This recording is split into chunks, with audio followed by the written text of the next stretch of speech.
Friends, നമുക്ക് ഇന്നൊരു ഇഞ്ചിപ്പുളി വെച്ചാലോ? മലയാളികൾക്ക് ഇഞ്ചിപ്പുളി ഇല്ലാതെ എന്ത് ഓണം. അതിനായിട്ട് കുറച്ച് ഇഞ്ചി വൃത്തിയാക്കി വെച്ചിട്ടുണ്ട്, ചെറിയ 3 സവാള വെച്ചിട്ടുണ്ട്, കുറച്ച് തേങ്ങ കൊത്തി അരിഞ്ഞ് വെച്ചിട്ട് വറുത്തിടാനായിട്ട് കുറച്ച് തേങ്ങ കൊത്തി അരിഞ്ഞ് വെച്ചിട്ടുണ്ട്, ഒരു നെല്ലിക്കയുടെ വലിപ്പത്തിലുള്ള പുളി, സ്വല്പം ശർക്കര വെള്ളത്തിലിട്ട് വെച്ചിട്ടുണ്ട്. ഇനി നമുക്ക് ഇഞ്ചിയും സവാളയും ചെറുതായിട്ട് അരിഞ്ഞെടുക്കാം. ഇപ്പോൾ വറുത്തെടുക്കാനായി ഇഞ്ചി അരിഞ്ഞിട്ടുണ്ട്, അതുപോലെ സവാളയും 3-4 വെളുത്തുള്ളിയും ചെറുതായി അരിഞ്ഞു വെച്ചിട്ടുണ്ട്. ഇനി ഒരു ചട്ടി അടുപ്പത്ത് വെച്ച് കുറച്ച് വെളിച്ചെണ്ണ ഒഴിച്ച് നമുക്ക് ഇഞ്ചി ഒന്ന് വറുത്തെടുക്കാം.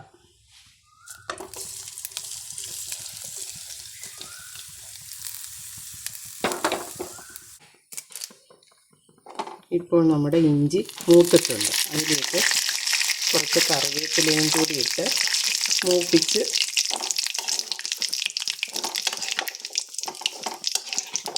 നമുക്ക് വേറൊരു പാത്രത്തിലേക്ക് കോരിയെടുക്കാം.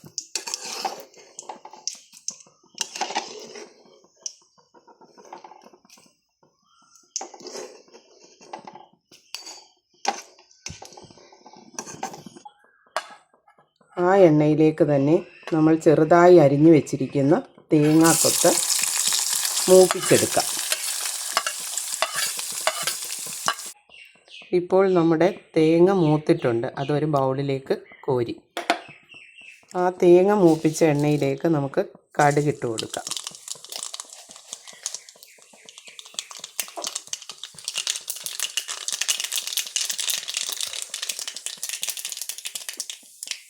കടുക് പൊട്ടുമ്പോൾ അതിലേക്ക് നമുക്ക് അരിഞ്ഞു വെച്ചിരിക്കുന്ന സവാളയും വെളുത്തുള്ളിയും കൂടി ഇട്ട് വഴറ്റിയെടുക്കാം.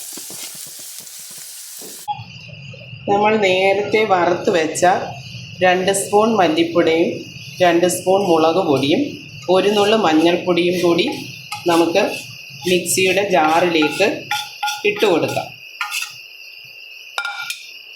അതിനുശേഷം അതിലേക്ക് വറുത്ത് വെച്ചിരിക്കുന്ന ഇഞ്ചിയും ഇട്ട് കൊടുത്ത് നമുക്കിത് നന്നായി പൊടിച്ചെടുക്കാം. ഇപ്പോൾ നമ്മുടെ സവാള വഴന്നു വന്നിട്ടുണ്ട്.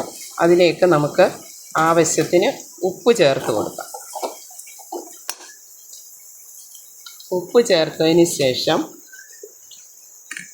നമ്മുടെ അരച്ച് വെച്ചിരിക്കുന്ന കൂട്ട് ഇതിലേക്ക് ചേർത്ത് കൊടുക്കാം. ഇത് ഒന്ന് ഇളക്കി ചേർത്തതിന് ശേഷം നമുക്ക് പാകത്തിന് വെള്ളം ഒഴിച്ച് കൊടുക്കാം. അതിനോടൊപ്പം തന്നെ നമുക്ക് പുളി വെള്ളത്തിലിട്ട് വെച്ചിരിക്കുന്നത് നന്നായിട്ട് പിഴിഞ്ഞ് ഇതിലേക്ക് കുറച്ച് വെള്ളം ഒഴിച്ച് കൊടുക്കാം, പുളിവെള്ളം ഒഴിച്ച് കൊടുക്കാം.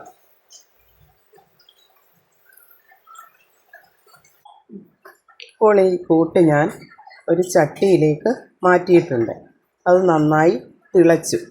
ആ തിളച്ച കൂട്ടിലേക്ക് നമുക്ക് ഈ വറുത്ത് വെച്ചിരിക്കുന്ന തേങ്ങാക്കൊത്ത് ഇട്ട് കൊടുക്കാം. തേങ്ങാക്കൊത്ത് ഇട്ട് കൊടുത്തു. ഇനി നമുക്ക് കുറച്ച് കായം ചേർക്കണം.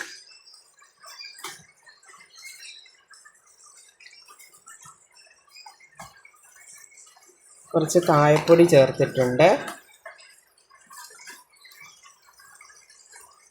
അതിനോടൊപ്പം കറിവേപ്പിലയും ചേർത്ത് ഇനി നമുക്കിത് എണ്ണ തെളിഞ്ഞ് വരാനായിട്ട് വയ്ക്കാം.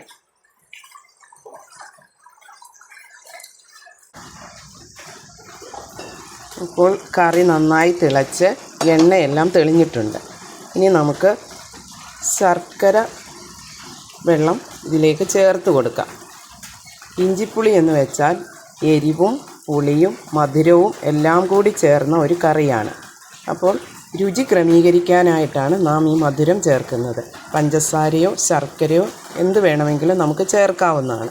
ഇവിടെ ഞാൻ ശർക്കരയാണ് ചേർക്കുന്നത്.